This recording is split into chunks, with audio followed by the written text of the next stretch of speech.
120, c'est exactement les mêmes films qu'on utilisait à la fin du 19e siècle.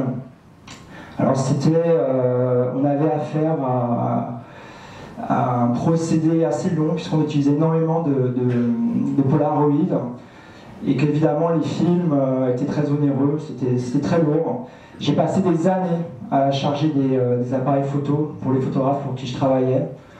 Le challenge de l'époque, quand on rencontrait un autre assistant, c'était alors toi, en combien de secondes arrives-tu à charger le Pentax? J'arrivais à 4 secondes après quelques années d'expérience. Alors ça c'est après avoir shooté, en fait, évidemment on devait passer par un laboratoire qui est un procédé très très long et très onéreux. Ça c'est le type de matériel que j'avais moi-même à la maison. Alors on a affaire à une cuve Patterson en haut à gauche, dans laquelle on mettait le film avec des solutions chimiques, plusieurs, les unes à la suite des autres, on devait les sécher. Après, on devait passer par un agrandissement sur lequel on projetait de la lumière, on projetait de la lumière à travers un négatif pour avoir enfin du papier, une impression papier, qu'on devait encore repasser par des solutions chimiques pour fixer le tout. Je me suis beaucoup amusé à mélanger les produits de ménage de ma mère pour obtenir différents rendus à l'époque, ça m'amusait beaucoup. Mais c'était très très long et très onéreux pour un jeune de 15 ans ou de 16 ans. À chaque fois que je faisais des photos, vous pouvez bien vous rendre compte que je réfléchissais à 2 fois avant de prendre l'image. C'est pas comme maintenant où on fait des images à... Moi je mets ça à la photo poubelle, quoi. Donc on peut faire des images, bon ça va pas, on la jette. Bon. Non, à l'époque c'était, chaque fois que j'appuyais sur l'objectif, sur l'appareil photo, il fallait que je sois bien sûr de ce qui se passait. Alors professionnellement, on passait par les mêmes techniques. En couleur, on passait par un agrandisseur, mais aussi équipé de filtres de couleurs. On avait énormément de tests à faire. Alors on devait passer après le papier dans une machine qui s'appelle le C41, c'était un procédé qui était très très long. Donc les chaînes de production pouvaient aller d'une semaine à un mois, le temps de rendre le travail finalisé à la clientèle. Alors 2002, on saute un peu dans le temps. 2002 c'est une date tournante dans la photographie car les technologies numériques ont été suffisamment développées pour sortir un appareil photo qui était assez efficace et utilisable par les professionnels. C'est Canon qui le met en place avec un capteur qui faisait 11 mégapixels. Parallèlement, une société complètement émergente qui s'appelait Phase One sort un dos digital pour les moyens formats. C'est les appareils photo que je vous ai montré précédemment. Alors l'intérêt, qui était un véritable tour de passe-passe magique à mes yeux, c'est qu'on pouvait le connecter à un ordinateur et grâce à un logiciel, on pouvait traiter l'image en temps réel. Ça, c'est une avancée technologique qui a complètement bouleversé mon domaine professionnel.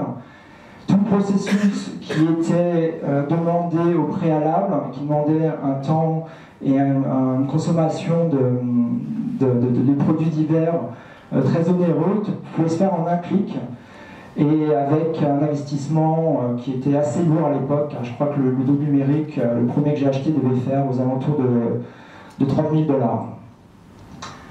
Alors grâce à cette technologie, je ne sais pas si j'ai un slide, non.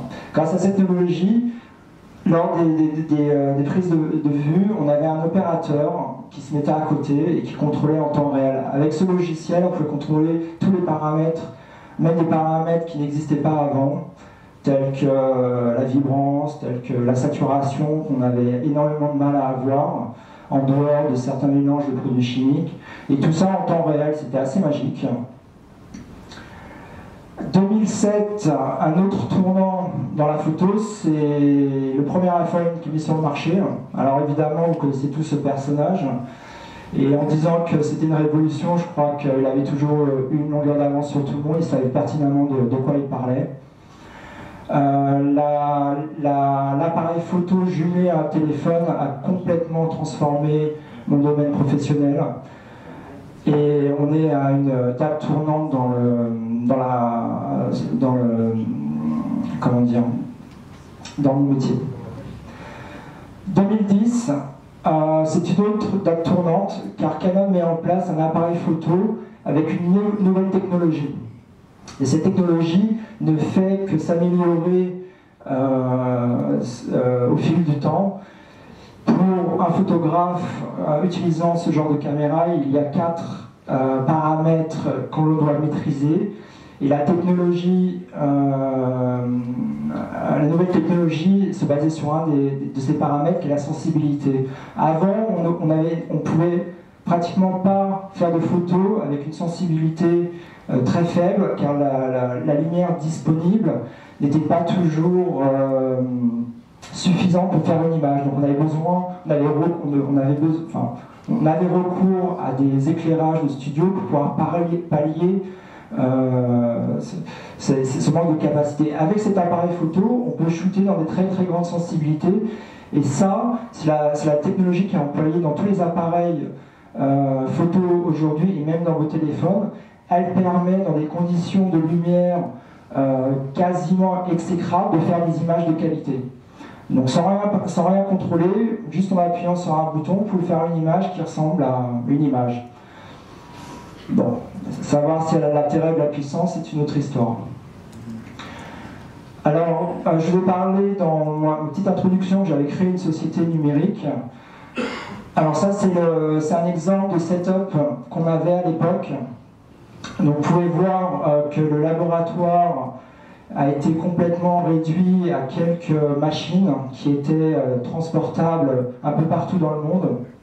On pouvait gérer toute la chaîne de production avec seulement un laptop. C'était assez magique en fait. Moi je continue à être époustouflé par cette technologie. Ça me permet d'aller aux 4 coins de la planète avec un sac à dos et pouvoir travailler. Donc ma compagnie produisait ce genre de service. Donc on louait des caméras avec des dos numériques, un opérateur qui n'est pas là, qui gérait en temps réel la capture et le traitement de l'image. Le photographe avait un écran de contrôle, il pouvait voir en temps réel ce qu'il était en train de photographier. Donc avec cette technologie, c'est devenu pratiquement impossible de rater un job. Mais ça a aussi transformé le rôle du photographe qui avait une direction artistique à donner à ces images.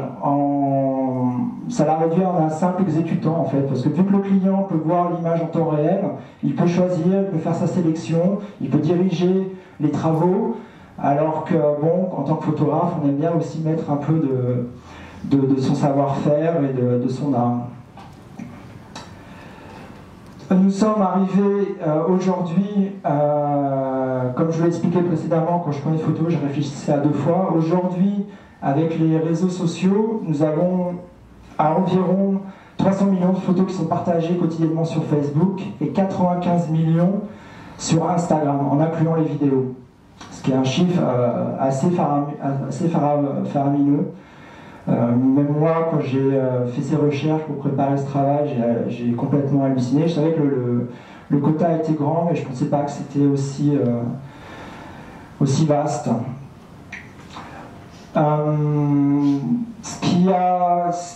Ce qu'il faut comprendre, c'est que ces nouvelles technologies ont changé le paysage dans lequel j'ai évolué. C'est-à-dire qu'un métier qui était destiné à des passionnés et à des professionnels, c'est complètement ouvert à des gens qui n'y connaissaient rien.